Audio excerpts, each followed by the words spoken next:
Hi all, எங்கள் வீட்டில் தீபாவளிக்கு ஸ்நாக்ஸ் ப்ரிப்பரேஷன் ஸ்டார்ட் பண்ணியாச்சு. டுடே ஹஸ்பண்ட்க்கு டே ஷிஃப்ட்டுங்கிறனால அவங்க ஆஃப் டைமில் இருந்தப்பவே இன்ஸ்டன்ட் முறுக்கு மாவெல்லாம் வாங்கி வச்சுட்டேன். நான் நினச்சேன் இன்ஸ்டன்ட் முறுக்கு மாவுனா ஈஸியாக வேலை முடிஞ்சிடும்னு. பட் அம்மா சொன்னாங்க என்ன தான் இன்ஸ்டண்ட்டாக இருந்தாலும் அதில் கொஞ்சம் எக்ஸ்ட்ரா இன்க்ரீடியன்ஸ் ஆட் பண்ணால் தான் முறுக்கு நல்லா டேஸ்டியாக கிறிஸ்பியாக இருக்கும்னு. ஸோ அவங்க சொன்ன மாதிரி கொஞ்சம் உளுந்தெல்லாம் வறுத்து அரைச்சி போட்டுட்டு தென் பொட்டுக்கடலை மாவு, அதுக்கப்புறம் கொஞ்சம் மிளகாத்தூள், எள், உப்பு, பெருங்காயத்தூள், பட்டர் இதெல்லாமே ஆட் பண்ணி பேட்டர்லாம் மட்டும் ஃபஸ்ட்டு ரெடி பண்ணி வச்சுட்டு டைம் 1 o'clock ஆகிட்டனால பையனுக்கு லஞ்ச் ஊட்டி விட்டுட்டேன். அதுக்கப்புறம் தான் முறுக்கு செய்யவே ஸ்டார்ட் பண்ணேன். ஆல்மோஸ்ட் நான் 12 o'clock முறுக்கு செய்ய ஸ்டார்ட் பண்ணேன். ஒரு 4 o'clock தான் கம்ப்ளீட் பண்ணேன்.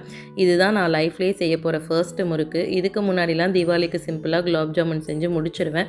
பட் பையனும் இப்போ ஸ்நாக்ஸ் எல்லாம் சாப்பிட ஆரம்பிச்சிட்டனால வீட்லேயே ப்ரிப்பேர் பண்ணி கொடுத்தா கொஞ்சம் நல்லா இருக்குமேன்றனால தான் ப்ரிப்பேர் பண்ணிகிட்டு இருந்தேன்.